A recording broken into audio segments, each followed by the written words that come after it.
এই দেশ নষ্ট করছে কারা? যারা কলম ধরা শিখছে তারাই দেশকে খাইছে। কথা বলেন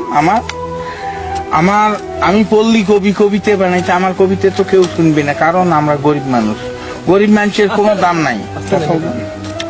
তা এই যুগটা হলো কি জানেন, কেয়ামতের নমুনা জানি কিন্তু মানি না, গোনাগার দুযুগী হবে সে কথাও তো শুনি না।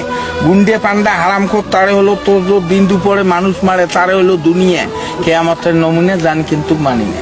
সরকারি চাকরি করে, বেতন 5,000, 50,000 টাকা মাসে খরচ দেখি তার, বাকি টাকা কেমনে আসে সে কথা আর বলি না। কেয়ামতের নমুনা জানি কিন্তু মানি না। ডিজেল ভেজাল, পেট্রোল ভেজাল, অকটেন ভেজাল, পদ্মা মেঘনা যমুনা অর্থাৎ কোম্পানি ভেজাল।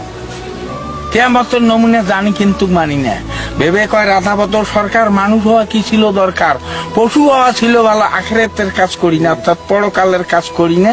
কেয়ামতের নমুনা জানি কিন্তু মানি না। কথা বলেন, এই তো হলো যুগের খেলা।